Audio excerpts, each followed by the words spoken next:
está todo mundo aí querendo saber, né, gente? Que é sobre o colapso que aconteceu da mina 18 da Braskem. Tudo isso aconteceu ontem. Desde então, esse assunto ele tem sido bastante falado. E a gente vai entrar agora ao vivo, porque nós estamos com a nossa equipe, junto com o governador do estado, trazendo mais informações. Vamos lá descobrir. E legitimar, através de mosaicos de RPPN, de faixas, de cordões de isolamento, a propriedade gravada na matrícula de toda a área que a Braskem destruiu.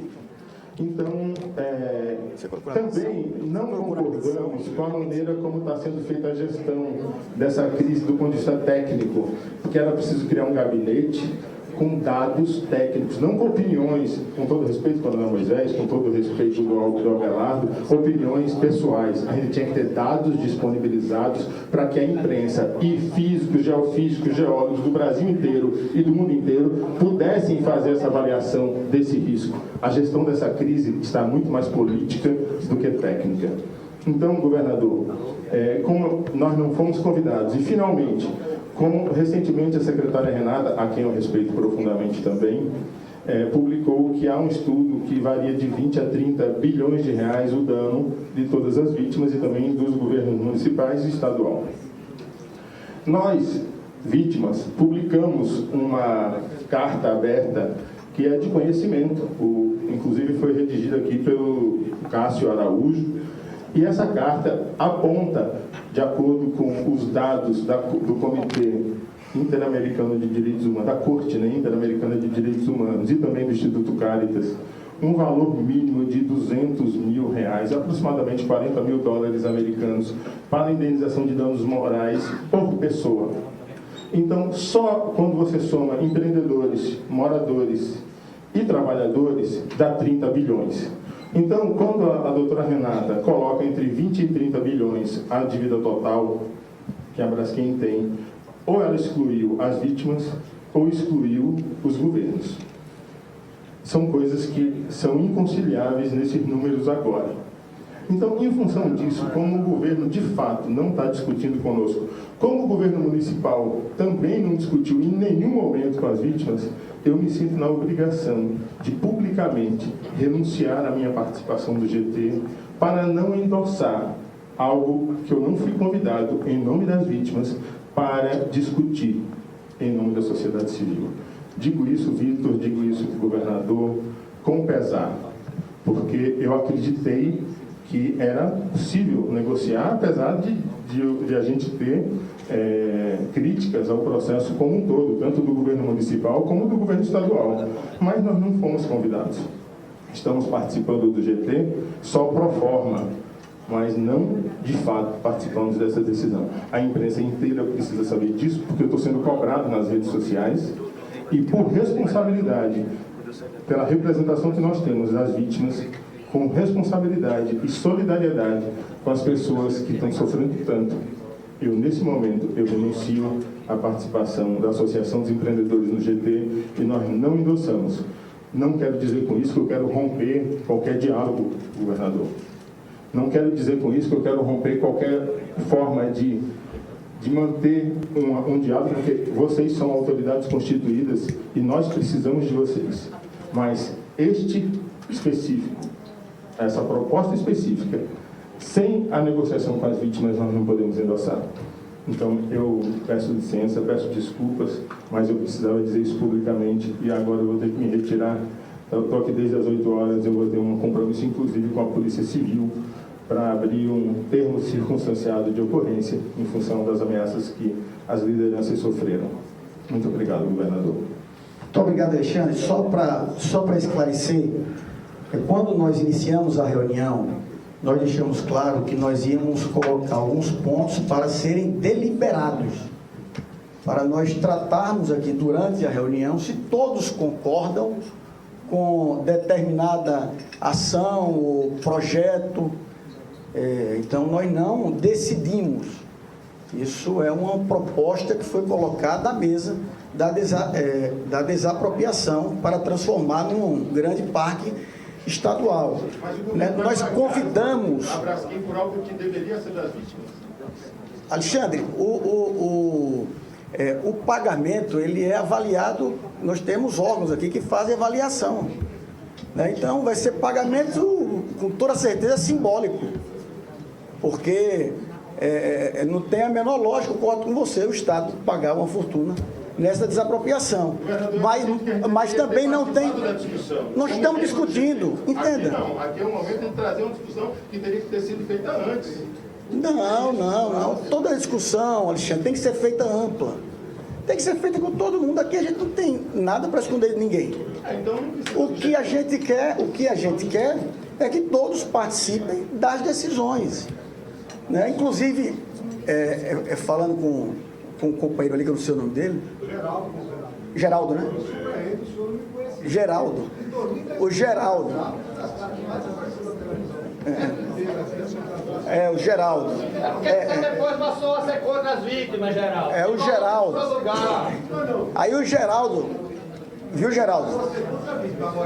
Espera um minutinho só. Só um minutinho. Aí o Geraldo, por exemplo, não queria que o Alexandre falasse. Para você ver, nós temos que fazer um debate, minha gente, democrático. Geraldo imaginava, pelo que eu percebi, que o Alexandre talvez fosse fazer uma crítica a algum prefeito, a alguma prefeitura. E eu permiti que o Alexandre falasse. O Alexandre colocou aqui a posição dele e fez uma crítica à minha pessoa. Ao governo. E eu estou aqui justamente para nós fazermos esse debate. Não me incomoda. Olha, Geraldo, só um minuto. Geraldo, eu dou a palavra para vocês, isso não tem problema. Agora precisamos ter, viu, Geraldo? Precisamos ter controle, porque precisamos ter controle, precisamos ter equilíbrio para nós tratarmos de um assunto. Estamos aqui numa reunião séria. Então nós vamos, eu proponho, viu, Morinha, e os secretários do município, os prefeitos e todos que estão aqui nessa reunião, eu proponho nós elaborarmos uma carta, um documento, tratando de todos os pontos aqui que foram aprovados por unanimidade. Né? Se as vítimas ficarem contra a qualquer ponto, a gente não inclui. Se a Prefeitura de Pilar ficar contra, ou a Prefeitura de Maceió, ou qualquer outro membro dessa mesa, né, desse gabinete, a gente não inclui. A gente tem que saber conviver com as diferenças. A gente tem que valorizar o sistema democrático, o pacto federativo. Você falar para mim é um prazer, não tem nenhum problema. Como o Alexandre falar, o Maurício falar, qualquer outra pessoa falar. Tenho certeza disso. Então eu quero passar a palavra para a doutora Sâmia, que ela vai fazer alguma observação. Bom dia a todos. Queria cumprimentar a mesa em nome do governador Paulo Dantas. Gostaria de cumprimentar o Morinha, quem eu tenho amizade. Gostaria de cumprimentar a minha amiga de escola, Jó Pereira, de Marista, que eu tenho uma grande admiração pelo trabalho, os demais prefeitos, meu amigo Rafael Brito, os demais deputados e secretários. Alexandre, ele saiu, o problema é esse, talvez as pessoas falem sem ver todo o contexto. E o contexto quer dizer o seguinte: a PGE está movendo uma ação em que ela pede que os imóveis, mesmo tendo, nos casos em que já tem havido acordo, e que os imóveis sejam devolvidos às vítimas. Ótimo. Por quê? Porque ninguém pode valer-se da própria torpeza. Então, a Braskem, ela tem a obrigação de devolver às vítimas. Muito bem. Então, era importante que ele estivesse aqui para ver a parte jurídica também, que seria uma via alternativa.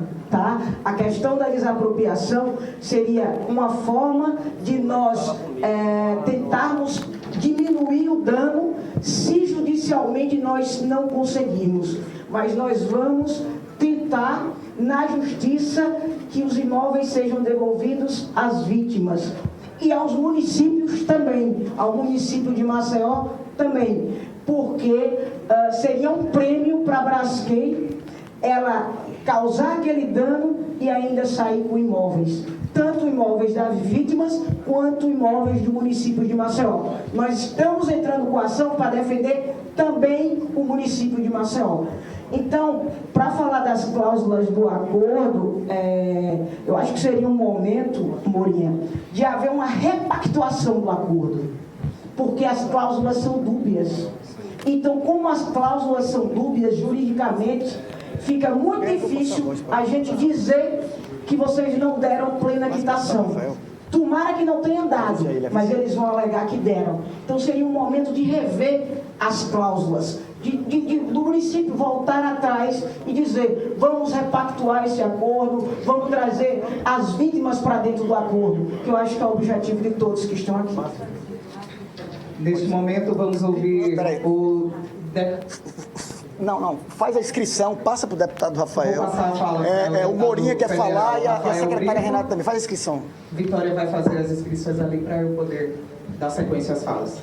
Muito obrigado, governador, doutora Sâmia, Morinha, todos os presentes na mesa, deputado Alexandre, deputada Gabi, deputada Cibele, secretária Jó, secretário Luiz, enfim, todo mundo, Vitor, doutora Sâmia. Eu acho que a gente, ao final dessa reunião, sairá daqui, no mínimo, com um pensamento médio do que todo mundo que está aqui nessa mesa está pensando acerca desse crime que foi cometido contra a nossa cidade. Isso precisa ficar bem claro. Eu queria chamar sua atenção para algumas coisas. A primeira é a respeito, doutor Ricardo, do ITBI e do IPTU dessa área, que a Braskem adquiriu das pessoas. Primeiro, eu tenho defendido na Câmara dos Deputados, já defendi na audiência pública no Senado com o governador Paulo, com o secretário, com o deputado Alexandre, com o doutor Moisés, com o doutor Ricardo, que, na minha opinião, a Braskem não indenizou família e vítima nenhuma até agora. O que a Braskem fez foi comprar os imóveis das pessoas. E isso fica claro no acordo de todo mundo que ela assinou, inclusive com a minha família. Meu pai saiu de casa vítima do crime da Braskem. E no acordo do meu pai tem 3 cláusulas extremamente claras que a posse do imóvel, a posse passa imediatamente para o patrimônio da Braskem. Isso é, secretário Bocão, um jogo de números dentro da contabilidade da empresa.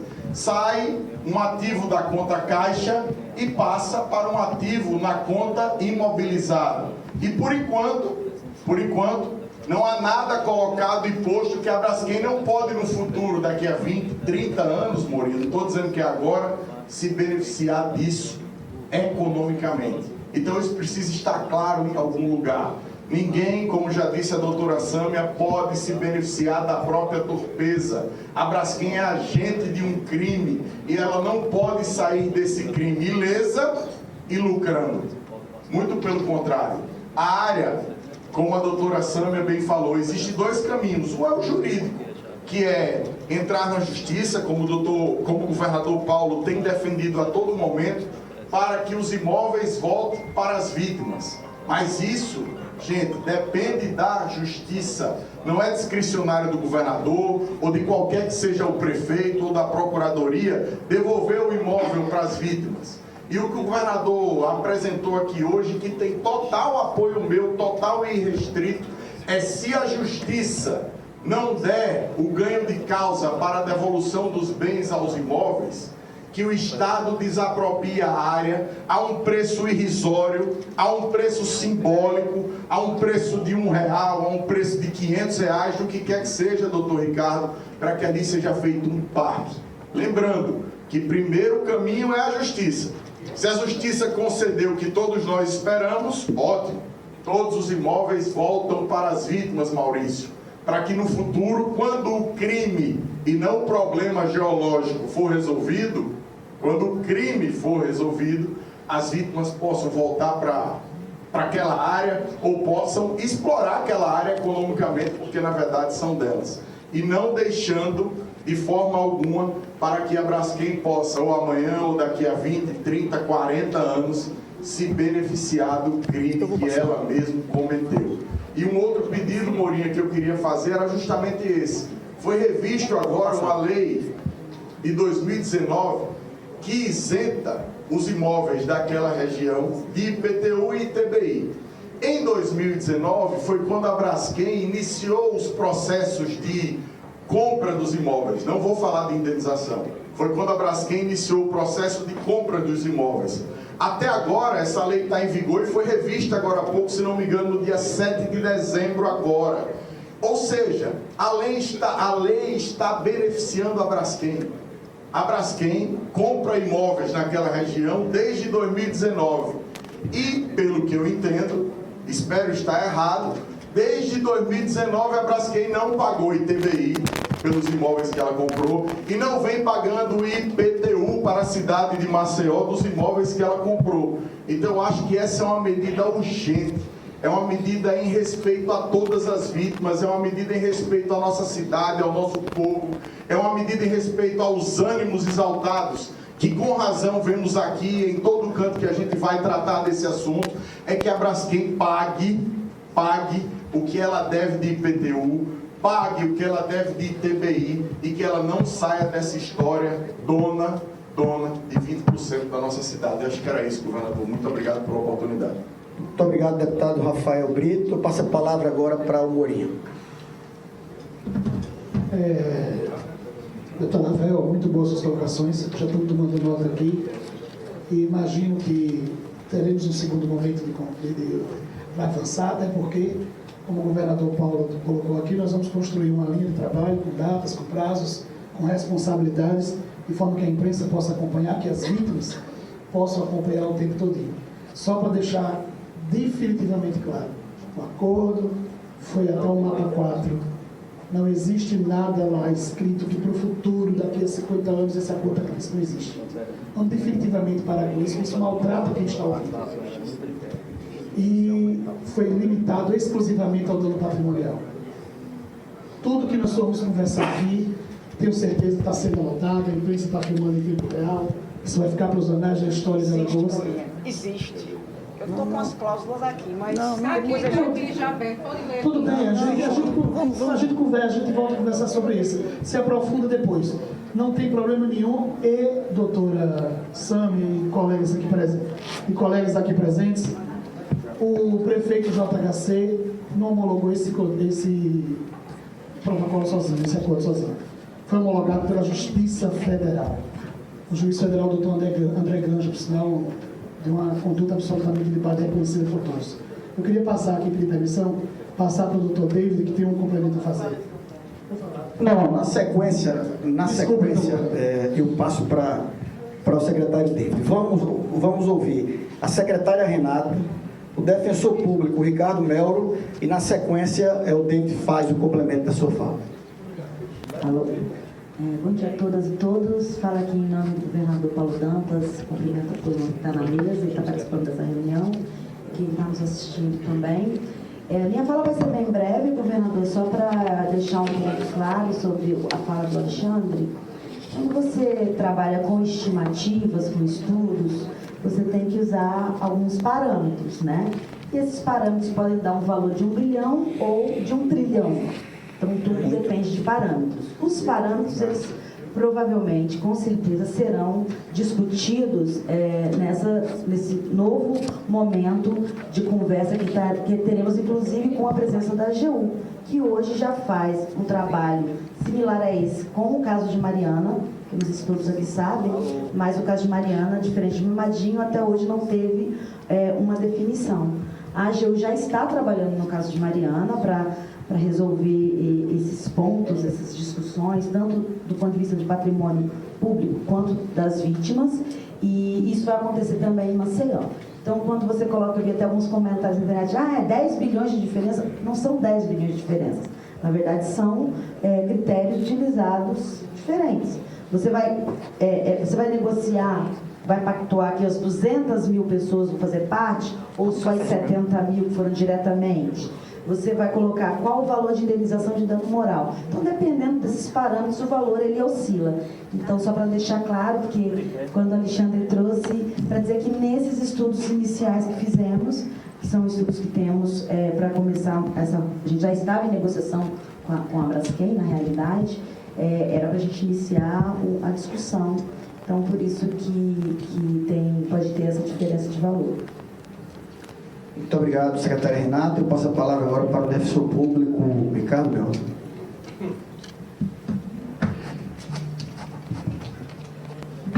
Bom dia a todos. Cumprimento a todos na mesa, na pessoa do governador Paulo Dantas e todos os prefeitos, na pessoa do Renato Filho.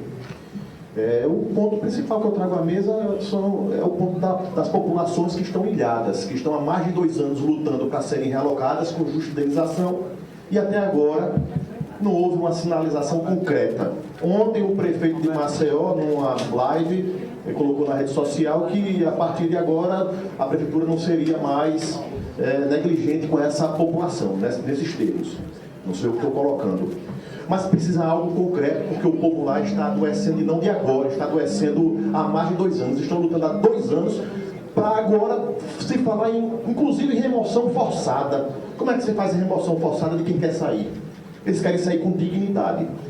Temos uma ação civil pública, onde do outro lado estão a União, a Prefeitura, a Braskem, enfim, outros órgãos, com N documentos oficiais, Morinha. Antropólogos do MPF, da UFAO, estudo da própria Defesa Civil Municipal, indicando a realocação, da Universidade de Urbanismo e Arquitetura da UFAO, que foi feito oficialmente, da própria Comissão de Direitos Humanos da OAB, tudo redondo no processo. Mas essas pessoas são mantidas lá como um castigo. Para daqui a 2 anos, se não resolver através das obras de requalificação, reurbanização, seja lá o nome que se quer dar, sentarem-se novamente para decidir o destino delas. Como se elas fossem pessoas incapazes de saber o que é melhor para elas. É um experimento. E elas são as cobaias nesse experimento.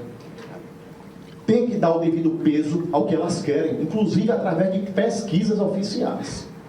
Se for fazer hoje, eu acho que 100% quer ir embora dali. Estão com medo.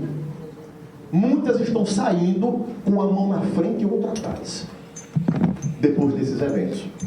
Então, o que eu peço aqui, nesse plano aqui, que vai ser elaborado, é um compromisso de todos aqui, para olhar, lançar um novo olhar para essas situações do ilhamento, do Flechal, do Bom Parto, do Bom Parto não é nem do ilhamento, que agora está comprovado que é dano, porque sempre foi negado esse dano, Fernando. Mas agora está mais do que claro. Marquês de Abrantes, Vila Saém, de todo essas adjacências, porque eles estão adoecendo. É preciso ter empatia. Esse acordo que foi feito, ele foi jogado para essas vítimas como um castigo. 25 mil reais para quitar todos os danos, moral, material, para elas permanecerem lá. Olha, eu lamento que tenhamos que chegar a este ponto para que todo mundo passe a lançar um novo olhar. O Estado de Alagoas, na ACP, ele se colocou ao lado da Defensoria Pública. Ele concordou com os pleitos que nós fizemos. Esperamos isso também do município e da AGU também, já que a AGU veio aqui para poder rever essas situações. Então, que reveja também esse acordo. Em relação ao primeiro acordo, que é muito criticado, eu participei daquele primeiro acordo. Se não fosse aquele acordo, até hoje as pessoas estariam lá. Porque não havia alternativa. Tinha uma decisão da Defesa Civil Nacional, Defesa Civil Municipal, da CPRM, determinando a retirada, a remoção, inclusive a força, imediatamente daquela população. Não tinha parâmetro nenhum para... O doutor Abelardo não estava aqui nessa época, não. só tinha uma alternativa, era lutar para que eles não saíssem com a mão na frente e outra atrás. E o poder de negociação na mesa com a Braskem foi embora com a decisão do STJ, que ninguém fala, do ministro Noronha, então presidente, que desbloqueou por 2 vezes verbas bilionárias que fomos conseguir na justiça com o desembargador do trimestre. Primeiro 2,2 bilhões de reais e depois 3,7 bilhões de reais. E na segunda fez, para quem era da área jurídica, com pedido de suspensão da empresa privada. Instrumento exclusivo do poder público. E ineditamente foi aceito. E além de desbloquear, proibiu qualquer outro bloqueio, está lá, qualquer outro bloqueio, até o trânsito em julgado da ACP. Uma ação dessa, quem é da área jurídica, o doutor Everaldo Patriota, um homem aqui reconhecido por todos aqui em Alagoas, um grande advogado, isso vai durar 20 anos uma ACP dessa, e as vítimas iam ficando ali, à míngua, esperando, ou então seriam jogadas para casa de parentes sem R$1. Então, em todo esse tumulto que ocorreu do dia 29 para cá, muitas estariam ali agora, desamparadas, sem ter para onde ir. E quando o ministro Noronha deu essa decisão, tirou muito poder da mesa de negociação, porque a Braskem ali bateu. Então vamos até o trânsito em julgado. Então é hora sim de rever. A doutora Sânia está colocando aqui essa questão da transferência dos imóveis, que, a meu ver, com todo respeito, com a indenização, porque se não fosse o valor do imóvel seria pago no momento que não valia mais nada, foi no valor anterior. Agora, essa condição tem que ser revista sim. Inclusive, ficou dentro da força-tarefa dito que isso seria revisto na ação socioambiental, urbanística, mas lá permaneceu e ainda houve a possibilidade de utilização comercial, porque tem lá numa cláusula, salvo engano, a 48, a 58, a Braskem se compromete a não fazer nenhum uso algum desses imóveis para fins comerciais, ou seja lá o que for, salvo se provar o fim do afundamento e a Câmara de Vereadores aprovar no plano diretor. Então tem uma possibilidade sim. A Defensoria está trabalhando nisso. Está bem adiantada essa CP. E a desapropriação é sim uma saída, desde que o valor seja simbólico, realmente. Porque toda essa área, no direito, a gente chama de perecimento. Eu agradeço a participação do defensor público, doutor Ricardo Mel, e passo a palavra, assim como combinado, para o secretário Davi Gomes. É muito rápido, só um esclarecimento ao deputado Rafael. A lei, ela estendeu os benefícios de isenção de IPTU e ITBI para os moradores realocados nas suas novas residências. Então, quem for realocado de lá vai ter esse benefício, vai levar consigo, pessoalmente, esse direito para as novas áreas. Essa é a ideia dessa nova lei, bem como aqui a Braskem passe a pagar o IPTU, que estava isento de uma legislação lá de trás.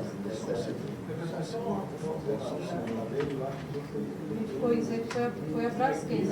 Maurício, você vai falar, já está aqui, está escrito, viu? Nem se preocupe. Eu vou passar a palavra agora para o deputado Alexandre Aires.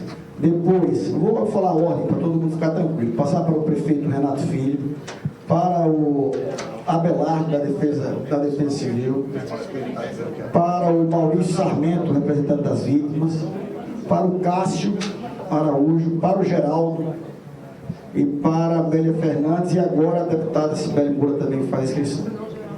Governador, por gentileza, escreva aí, porque até agora o contrato foi deixado do lado, até agora, em todas as reuniões. Então eu peço, por gentileza, que coloque aí, já que está tão execrado no bairro do Bonfá. A representação dele somos nós, porque ele também somos filhos.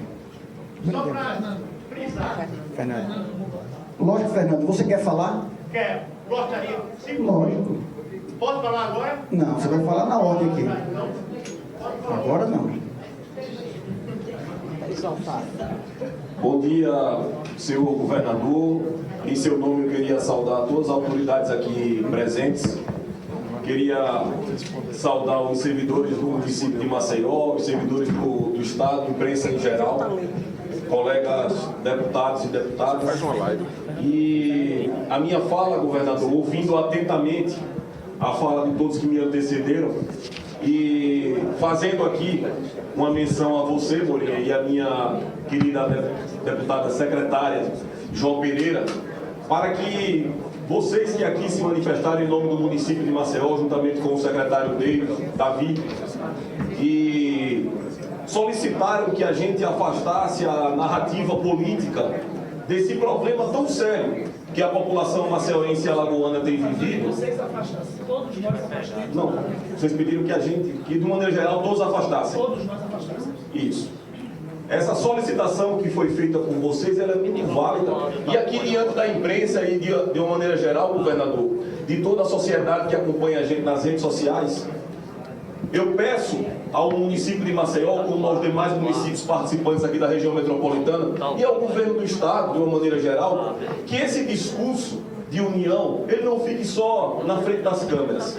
Que a Defesa Civil Estadual, como eu ouvi atentamente do Coronel Moisés, há 2 semanas atrás, que ela também seja convidada para discutir os problemas, juntamente à Defesa Civil do município de Maceió.